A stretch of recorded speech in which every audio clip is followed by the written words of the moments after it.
रथधारी आत्मा है, जिसका मुकर्रर रथ महाविनाश में भी खत्म नहीं होता।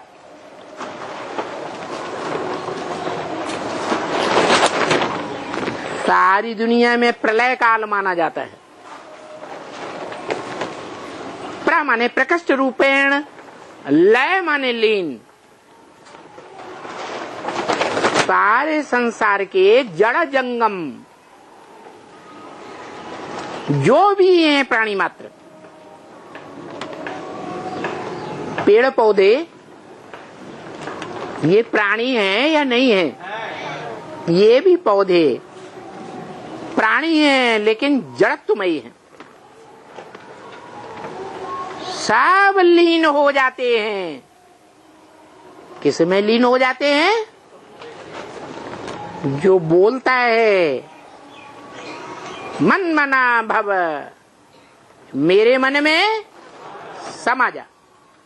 तेरे मन में क्या है? तेरे मन में एक शिव, दूसरा ना कोई। एक ज्योति बिंदु है। निसंकल्प स्टेज कहेंगे या संकल्पों का अंबार कहेंगे ज्योति बिंदु स्टेज को? एक संकल्प ज्योति बिंदु। दुनिया की सभी मनुष्य आत्माएं, सभी प्राणी मात, सभी जड़ जंगम एक ही स्टेज में समा जाएंगे। किस स्टेज में? निसंकल्प स्टेज। बाप का चेहरा उन्हें याद रहेगा। बाप के चेहरे में जीवंत चेहरा याद रहेगा या आंखें मुर्दे की तरह बटन दिखाई देंगी? जीवंत चेहरा दिखाई देगा। जो तुम बच्चों से भी बाप कहते हैं, क्या तुम बच्चों को नैनों पर बिठा कर ले जाऊंगा? अरे नया नहीं, इतने छोटे बच्चे, देह अभिमानी, इतनी ही बड़ी देह, देह अहंकार में रहने वाले आंखों पे कैसे बैठेंगे? है? ज्योति बिंदु बनकर बैठेंगे या बड़े देह के रूप में बैठेंगे? ज्योति बिंदु बनकर के बैठेंगे। जो बनेंगे वो बैठेंगे। जिस नंबर में बनेंगे उस नंबर में बैठेंगे। बाप के नैनों में बैठेंगे। जो झाड़ के चित्र में ऊपर बैठा हुआ दिखाया गया है, नंगा रूप दिखाया है या कापड़े पहने हुआ दिखाया गया है? साकार शरीर का वस्त्र नहीं दिखाते हैं, फिर भी साकारी है। इसलिए गीता में कहा है अव्यक्त मूर्तिना। मूर्ति है या नहीं है? अमूर्त नहीं है, अव्यक्त मूर्ति है। मूर्ति माने साकार, अमूर्त माने निराकार। तो मूर्ति तो है, वास्तव में है, लेकिन वो हाथ पांव नाक आंख कान जो मूर्ति में देखने में आते हैं देवताओं के, वो मूर्ति देखने में नहीं आती। कौन सी आंख से? है? तीसरे नेत्र से जो देखने वाले बनते हैं, आत्मिक स्टेज वाले, उनको बुद्ध रूपी तीसरे नेत्र से जब देखते हैं तो समझ जाते हैं कि जैसे क्राइस्ट बुद्ध, गुरु नानक का चेहरा देखने से सबको अनुभूति होती है कि उनकी आत्मा इस दुनिया में नहीं है। वो दृष्टि, वो आंखें कहाँ टंगी हुई हैं? हैं? निराकारी स्टेज में, आत्मलोक में, आत्म की स्थिति में टिकी हुई। वो तो धर्म पिताएं हैं, ग्रेट फादर्स मात्र कहे जाते हैं, लेकिन इस सृष्टि पर ग्रेट ग्रेट ग्रैंडफादर भी कोई कहा जाता है।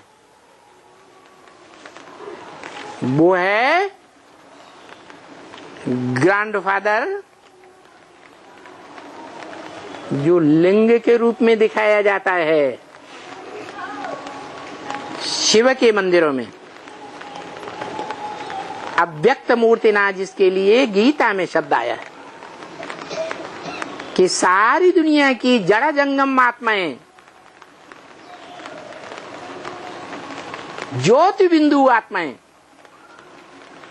चाहे वो चींटी की आत्मा हो, कीटाणु की आत्मा हो, मनुष्य की आत्मा हो, हाथी की आत्मा हो, व्हेल और सील मछली की आत्मा हो,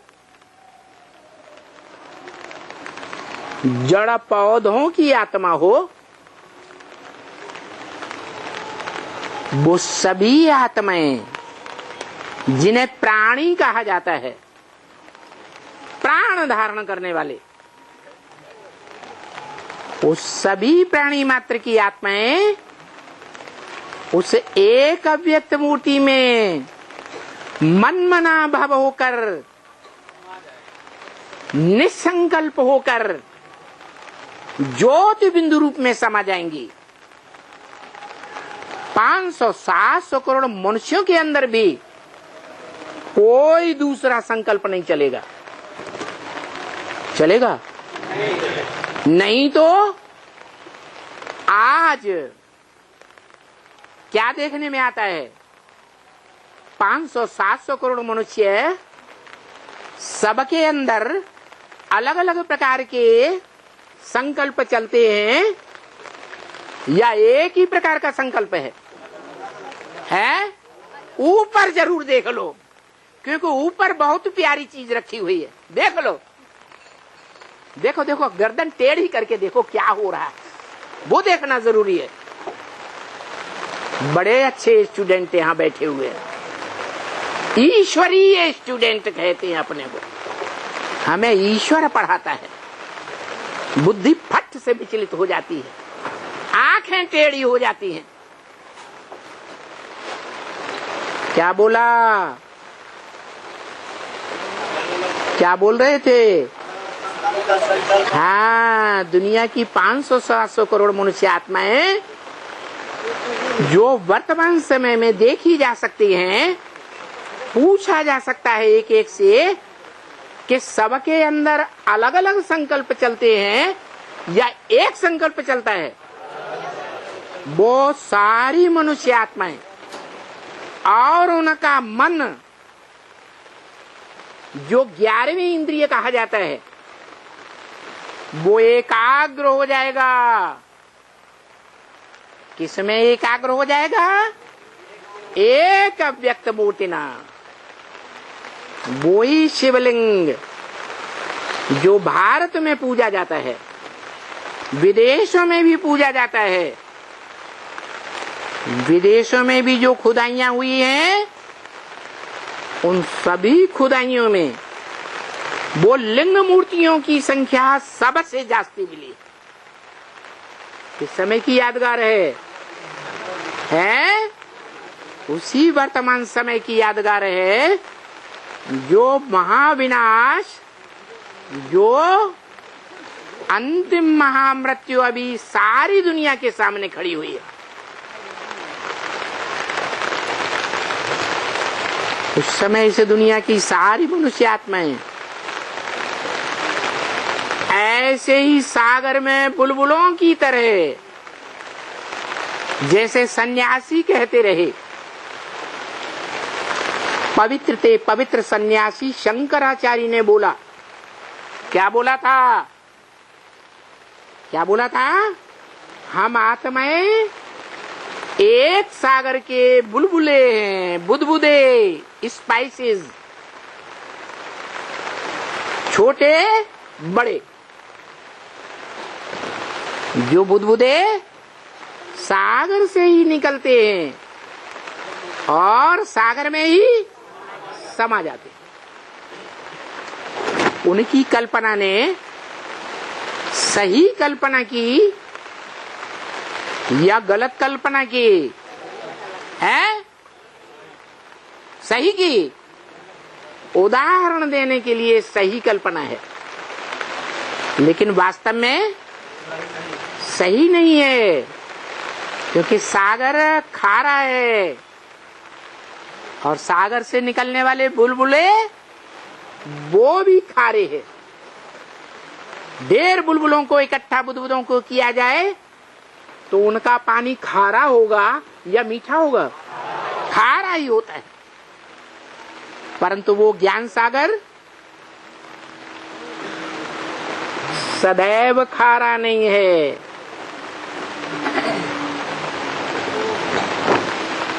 क्योंकि बाबा खुद बताते हैं हम बच्चों को, और प्रैक्टिकल में है भी ऐसा ही। इस दुनिया में सागर जिसका मिसाल दिया जाता है, उदाहरण दिया जाता है शिव बाबा से, वो सागर कहीं खारा भी है, मोस्टली खारा है, लेकिन कहीं कहीं मीठा सागर भी है। मीठी धाराएं भी बहती हैं सागर के अंदर, मीठा पानी आता है। जो नॉर्थ पोल और साउथ पोल पर मीलों ऊंचे पहाड़ हैं, उन पहाड़ों से पिघलकर डिस्टिल्ड वाटर आता है।